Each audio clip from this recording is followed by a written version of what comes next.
Non rebreathing walls. तर हे unidirection wall आहेत. रीब्रीदिंग म्हणजे जे तुम्ही बाहेर फेकलं ते परत मग आत यायला पाहिजे, म्हणून युनिडायरेक्शनल वॉल हवा. तर याच्यात इश्यू काय आहे या चॅप्टरमध्ये, की यांनी जे वॉल्स डिस्क्राईब केलेत हे सगळे त्यांना स्पॉन्टॅनियस आणि कंट्रोल दोघांमध्येही हवेत, त्याच्यामुळे इश्यू आहे. म्हणून एक फक्त लार्डियल वॉल आहे तो बेस्ट आहे, त्याचं फंक्शनिंग पण समजते, बाकीच्यांचं फंक्शनिंग कळत पण नाही आहे. तर ॲडव्हान्टेजेस आयडियल काय असायला हवं, डेड स्पेस कमी असायला हवी. लार्डियलची डेड स्पेस सगळ्यात कमी आहे 7 ml आणि सगळ्यात मोठी आहे अंबू हेसे 14 ml आहे. तर लार्डेलची सगळ्यात कमी आहे 7 ml. डेड स्पेस रेजिस्टन्स नसायला हवा, लीक नसायला हवा, वेट कमी असायला हवं, ट्रान्सपरंट असायला हवं, डिसमॅन्टल करायला हवं, स्टेबलाइज करायला हवं, आवाज नाही यायला पाहिजे, स्टिक नाही व्हायला पाहिजे, स्टक नाही व्हायला पाहिजे, कॉम्पॅक्ट पाहिजे, स्वस्त पाहिजे, ओपनिंग प्रेशर कमी पाहिजे. ॲडव्हान्टेज काय होतं, रीब्रिदिंग नाही होणार, जे आहे त्याचं तेच काम होणार. रीब्रिदिंग नाही होणार का, कारण की मिक्सिंग नाही होणार आणि लो रेजिस्टन्स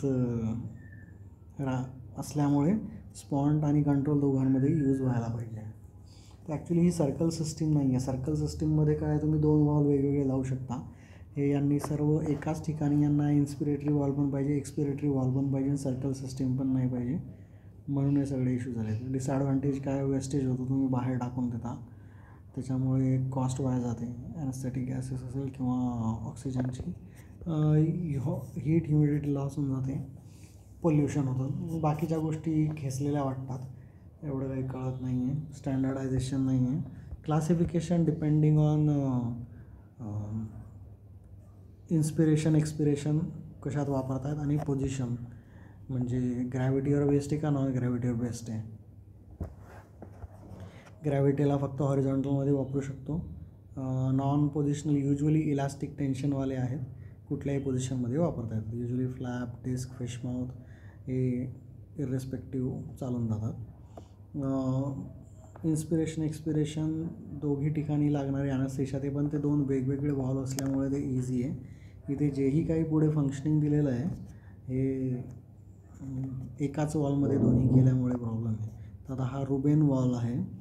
रुबेन रिसस्टेशन हा फक्त कंट्रोलसाठी आहे, रुबेन मार्क II ड्युएलसाठी आहे. तर हा कलर्ड कोडेड आहे. म्हणजे मोस्ट ऑफ द लोकांनी वेगवेगळे कलर लावलेले आहेत. ब्लू याच्यासाठी आहे, ब्लू इज फॉर इनलेट,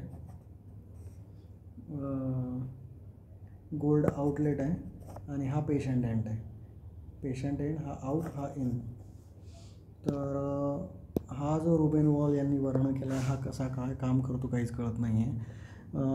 कंट्रोलमध्ये तर समजतं आहे हा पुश होईल इकडे आणि फ्लो इकडे जाईल, आणि एक्सपिरेशन तर सिम्पल आहे, बाहेर जाईल, परंतु नेगेटिव्ह प्रेशर लावल्यावर हा इकडे कसा काय जाणार आहे हे हा वर्णन करू शकलेला नाही आहे. अंबूचे कंट्रोलसाठी अंबू आणि ड्युअल पर्पजसाठी अंबू E2 अंबू हेसे, पण त्यांनी सगळ्यांचं वर्णन नाही केलं आहे. आता समजा हा अंबूचं वर्णन आहे. अंबूचा हा फक्त कंट्रोलसाठी चालतो. बरं, आपल्याकडे अंबू बॅग नाही आहे कारण की हा फक्त कंट्रोलसाठी चालतो. ॲटलिस्ट तुमची बॅग मास्क तुम्ही स्पॉन्टेनियसमध्ये वापरू शकता, फक्त तेवढा फ्लो मॅच होत नाही. तुम्ही बॅग ती सायमल्टेनियसली कॉम्प्रेस केली, स्पॉन्टेनियसमध्ये तेवढा देऊ शकाल. तर फंक्शनिंग सिम्पल आहे. इकडनं दाबल्यावर इन्स्पिरेशनमध्ये बॅग दाबली की इकडे जाणार, एक्सपिरेशन तर फ्री आहे, विषय संपला. नंतर हा अंबू ई आहे, हा ह्याचे फंक्शनिंग कॉम्प्लिकेटेड वाटतं आहे. 2च वॉल आहे म्हणतो तो, पण 2 वॉल 2 वेगळं कसं काम करतं कळत नाही. हा इथे ठीक आहे, इन्स्पिरेशनमध्ये नेगेटिव्ह प्रेशर किंवा पॉझिटिव्ह प्रेशरने इथे ओपन झाला हे समजू शकतो, हा फ्लॅप वॉल्व आहे. एक्सपिरेशनमध्ये मग ही फ्लॅप इकडे का ढकलली गेली, फ्लॅपच्या 2 मूवमेंट आहेत ते नाही कळत आहे. फ्लॅप कारण की हा इथे ओपन झाला होता, हा या ठिकाणी वेगळा ओपन झाला आहे. आणि याचा इश्यू आहे की बॅकवर्ड लीक आहे. प्रेशर जेव्हा कमी होतं, तुम्ही जास्त प्रेशर देता तर तो इकडेच येतो, हा वॉल पूर्ण बंद होतो. कमी प्रेशर दिल्यावर हा पार्टली ओपन आहे, तर हा इकडे वेस्टेज जातो. हा यांचा इश्यू आहे. हा अंबू ईबद्दल चालू आहे. नंतर हा अंबू E2 आहे. हा सिंगल युनिडायरेक्शनल वॉल आहे. याच्यात हा 2 फ्लॅप होत्या, युनिडायरेक्शनल 2 लॅबियल फ्लॅप होत्या. हा पण स्पॉन्ड प्लस कंट्रोल दोघांसाठी वापरला जाऊ शकतो. याचं मेकॅनिझम थोडंफार समजण्यासारखं आहे की बाबा आता समजा त्याने आपण बॅगने पुश केलं तर हा बॉबिन इकडे पुश होईल, हा वॉल इकडे पुश होईल, पेशंटकडे जाईल. एक्सपिरेशन ठीक आहे, इझी आहे.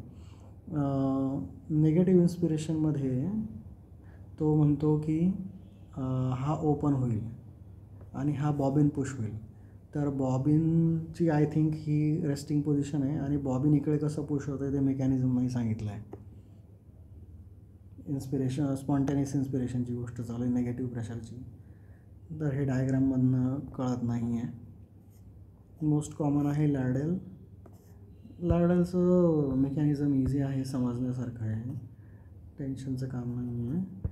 लार्डेलला इन्स्पिरेटरी फिशमा होते. हा इन्स्पिरेटरी तुम्ही पॉझिटिव्ह द्या किंवा पेशंटने खेचल्यावर पण तो इझिली ओपन होतो. त्याच्यामुळे इन्स्पिरेशनचा काही प्रॉब्लेम नाही आहे. आणि एक्सपिरेशन तर इझी आहे, एक्सपिरेशनचा कुठल्याच वॉलमध्ये इश्यू नाही आहे. दाबला की इकडे जातो आणि याच्यात बॅकवर्ड लीक वगैरेचा काही प्रश्न नाही आहे. याच्यात एक ओव्हर प्रेशर सेफ्टी दिली आहे इन्फंट आणि चाइल्ड मॉडेलला 45 सेंटीमीटरची. ते पण ओव्हर राईड करता येतं जास्त दाबला तर. नंतर हा लेविस ले बॉल आहे. हा रोटेट करावा लागतो इन्स्पिरेशन एक्सपिरेशनसाठी. ॲक्च्युली याची डायग्राम मिळत नाही आहे आणि ही फक्त एकच लाईन डायग्राम मिळाली. इन्स्पिरेशनमध्ये सरळ फ्लो हा फ्लॅप उचलला जाईल, आत येईल हे कळालं. एक्सपिरेशन पण कळालं. पण इवन या 2 डायग्रामने हे पण क्लिअर होतं की पॉझिटिव्ह प्रेशरने हा ओपन होईल, जाता येईल, करता येईल. परंतु मग हे रोटेशनचा काय फंडा मारला आहे माहीत नाही की जास्त प्रेशर झालं तर पेशंटला जाईल आणि उरलेलं बाहेर जाईल. हे कसं जाणार आहे, रोटेट केल्यावर काय होणार आहे, हा एक्सपिरेशन वॉल असा का काम करतो आहे या पोझिशनमध्ये ते कळत नाही आहे. सगळ्यात कमी स्पेस आपण बघितलं लार्डेलचा आहे, सगळ्यात जास्त अंबू हेसेचा आहे. बॅकवर्ड लीक एक्सेप्ट लार्डेल सोडून सगळे लीक मारतात, त्यांचं फंक्शनिंग चांगलं नाही आहे. हे सगळं कन्फ्यूज होतं आहे मला. ठीक आहे, थँक्यू. तर कुठले कुठले झाले आपले बॉल? रुबेन, हा रुबेन झाला. हा अंबू झाला फक्त कंट्रोलसाठी. हा अंबू ई आणि हा अंबू E2 फॉर कंट्रोल आणि स्पॉन्टेनियस. हा लेविस ले झाला फ्लॅपवाला. ई याच्यात 2 फ्लॅप आहेत, याच्यात 3 कंपोनंट आहेत, बॉबिन आणि 2 फ्लॅप. याच्यात 2च आहेत, हे सिम्पल आहे लार्डेल. याच्यात पण 2 फक्त रोटेट करावं लागते लेविस लेमध्ये.